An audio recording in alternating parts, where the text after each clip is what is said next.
Welcome back to What Arty Noobs with General Disturbance. This is the Sturmpanzer I, the Bison, the Tier 3 German SPG with a 15cm howitzer.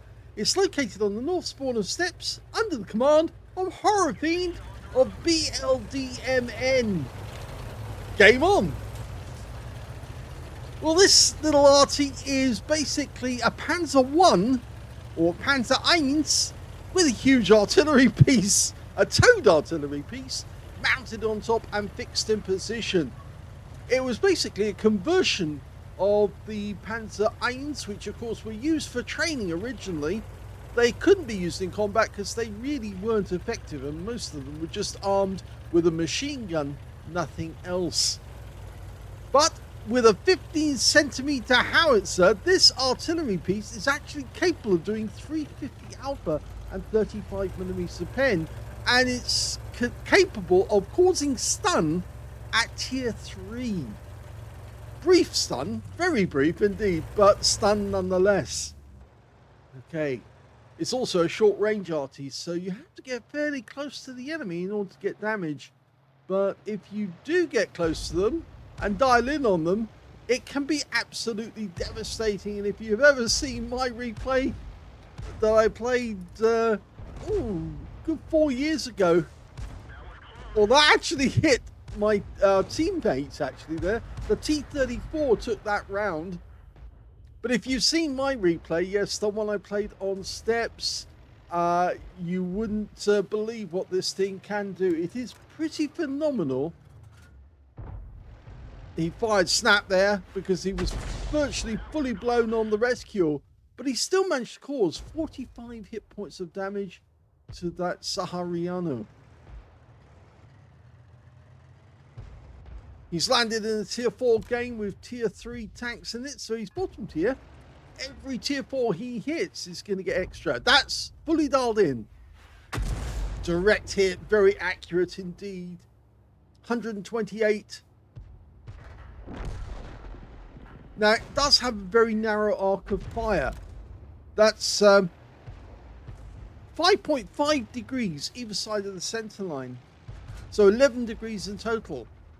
And that means if the vehicle goes outside that arc, the vehicle has to move. And that, of course, blooms the rescue. And all the time you spent dialing in on the target's completely wasted. You have to start again. But if you're a really good player and you catch the enemy whilst they're stationary, whilst they're dialing in their own aim, then of course you can do devastating damage to them. We're looking at this moment at a Panzer, an AMX 38 actually, not a Panzer. There's a Hetzer, that's a Jagdpanzer 38 T. Rounds up. Direct hit, 152 hit points on him, and that wasn't even fully dialed in. Now we've got the AMX 38, that crazy French tank with loads of angles on the armour. The French were finally realising, yes, if we put lots of armour on it, it does get slow, but it also gets almost impossible to kill. The Germans were having a terrible time in 1940. Oh, we got spotted. And in fact, it's not from the front, it's from the side that we got spotted. Yeah, and they're firing at us. Okay, we've got a Panzer III Aslains E coming for us, and he just ram-killed our Locust. But if he comes around the corner, he might get shotgunned, and at close range, this Arty can be devastating if it shotguns an enemy tank. See what I mean? That guy, he probably just didn't realise. You're coming up against a 15cm howitzer, which is capable of huge damage. Massive damage. Okay, we've locked onto that Sahariano. And he's gone. He auto-aimed on. And yep, he's gone down. It's not very quick. Give it that. It's very slow. The Panzer I wasn't capable of fast speed. 40 kilometers an hour. They actually used the Panzer I's to actually teach the tank commanders how to maneuver and how to work as a group. so they could cover each other's sides. But when it came to actually fighting a war, the armor was so little that they decided no, it just wasn't worth risking sending it in, because of course it would get devastated. So they used the Panzer IVs instead, and even they were actually regarded as insufficient. That's why the development of the Panzer III and the Panzer IV was pushed forward. So it's actually quite refreshing that this vehicle is an SPG, because a lot of the Panzer I's actually ended up being command cars. All they would do is sit at the back with the commander in and decide exactly what was going to happen next. And in fact, if you see the only Panzer I's at the Tank Museum at Bovingdon, it is one of those command car versions. That Valentine AT, well, he managed to get tracked, and the Panzer IC up there managed to get the kill. So we get the assist off that one. We're 2 tanks down on the enemy, and there's only 6 tanks left on our team. But so far, Horrorfiend is doing very well indeed, because he's got 2 kills.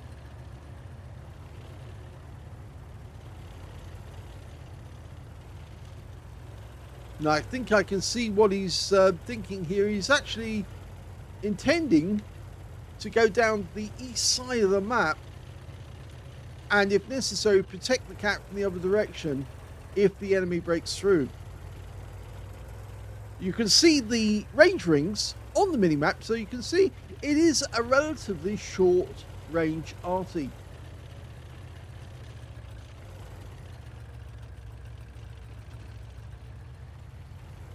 The ideal really with this Arty is to focus on tanks which are stationary, and stationary for a reason, because they've come up against our tanks and they're having to fight it out one shot at a time. And if you do, like this one here, this LTP, he's come up against this rock here and he intends to fire around it. But if Horrorfiend can actually dial in, he can get an accurate shot. Instead, he has to change his aim. The Valentine went down.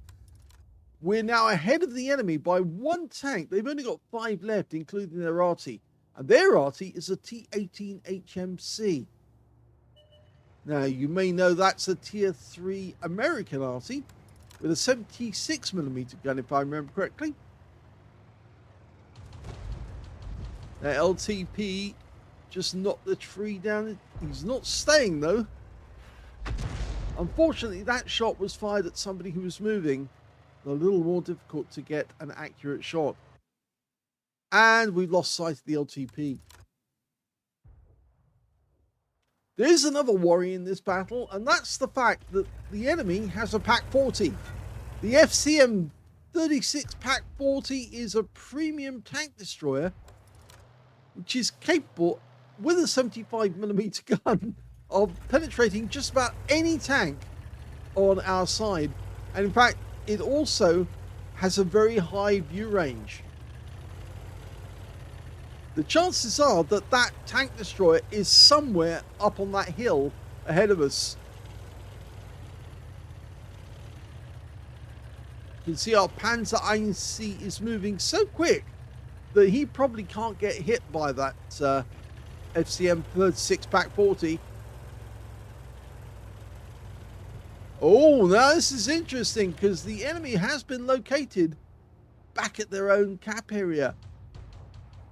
In fact, some of them are trying to defend it from the heights. Panzerachtung 30 Nur Art just gets a kill, and he's running away. We can see that 3 enemy vehicles were spotted up on the heights. So looking at the mini-map, we can see where they are, or where they were supposed to be. They're somewhere in this area. Just outside our range. We need to get a little bit closer. Valentine's a bit open there. Sitting up on top of that ridgeline, makes himself an easy target.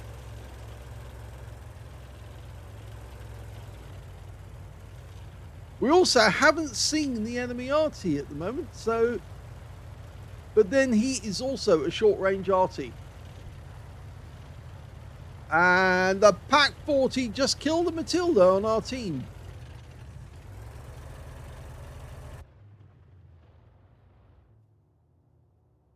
Okay, our Panzer I sees coming in from the other angle. He should be able to find that Panzer 38 nur Art. And the enemy Arty is firing at him. So he must be within range or within sight of the enemy.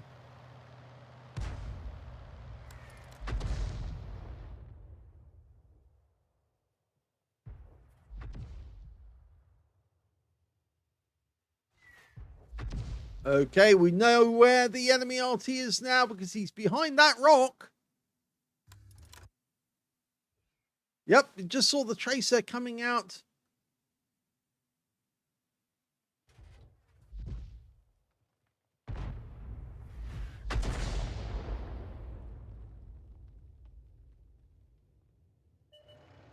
There is the Pack 40.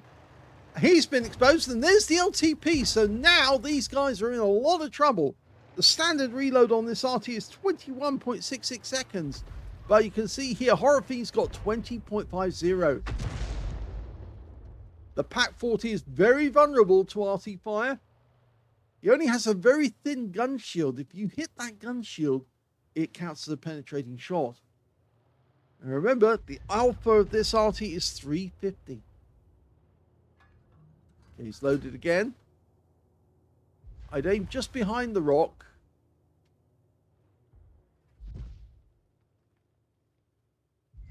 He's waiting for them to get spotted. The Arty's changed position. He's actually behind the bush on the next rock along. Behind the fallen tree, I should say.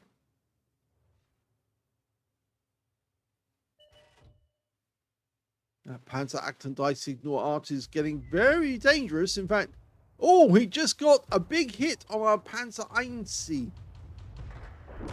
And in fact, actually, he got the kill. Horrorfiend's looking at him at the moment, but he's going to lose sight of him, and he has lost sight. And in fact, now the enemy Arty is working out where we are and is firing in our direction. Okay, there's that Pack 40 again, backing up, and we're at the limits of our arc of fire, and that's why it keeps blooming every time we have to move the vehicle. That's why it's a good idea to center your arc on the area where you think that you're going to be shooting at.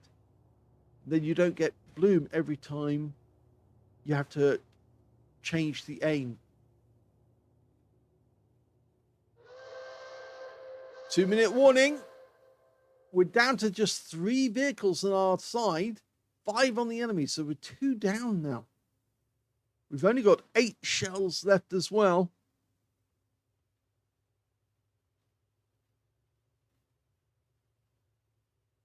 Nobody can see anyone, and our Valentine anti-tank is actually headed back to our own cap area.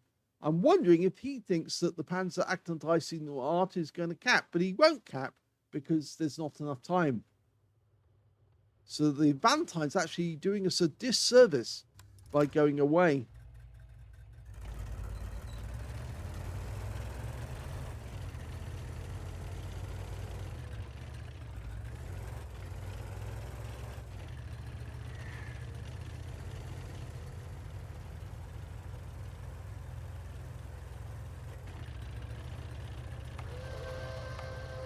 Into the last minute. It's a pity that this is probably going to end up being a draw. The Panzer 38 nur Art was north, and in fact he's not the only one who's gone north. Looks like most of the enemy team went north as well, including their Arty.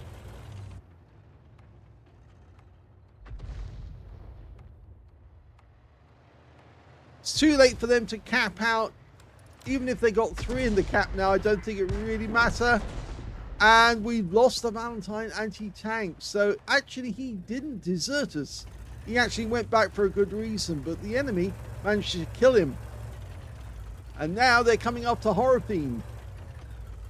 His view range is only 245 meters. In fact, he's been spotted and now he's being hit. Okay, and that is the end of the game.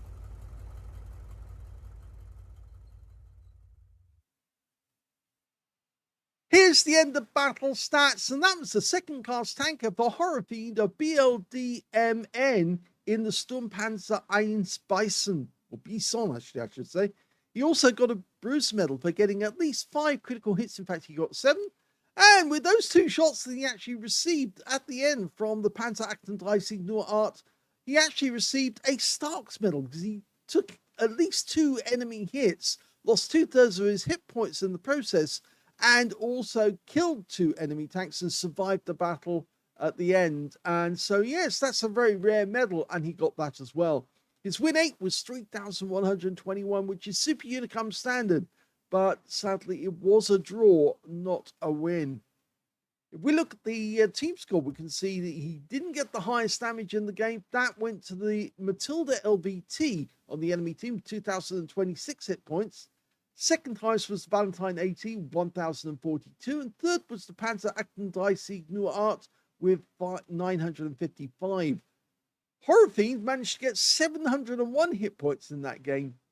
When it came to kills, though, he got the joint second because the top scorers were the P2640 with 3 kills, the Matilda LPT, the PAC 40 also got 3 kills apiece. 2 kills went to Horrorfiend, to the Matilda and the M8A1 on his team, and only the Panzer DaVinci Resolve got 2 kills on the enemy team. But when it came to base XP, we can see that the top scorer in that game was the Matilda LBT, mostly down to the damage he did. He got 754, and of course he picked up the high caliber.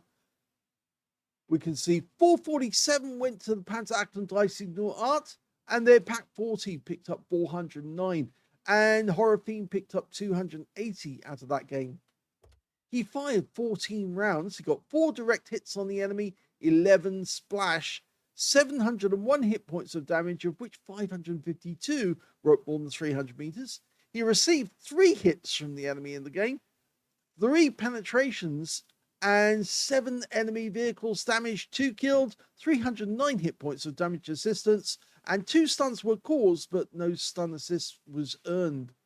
He actually suffered a loss of 8,112 credits from the game, mostly down to his consumables, and he also got 702 experience points. But yes, I'm afraid it was a draw.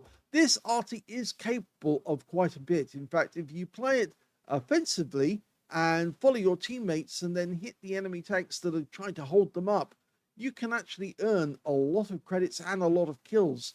It's very easy to get top guns and high calibers if you just smash the enemy really hard.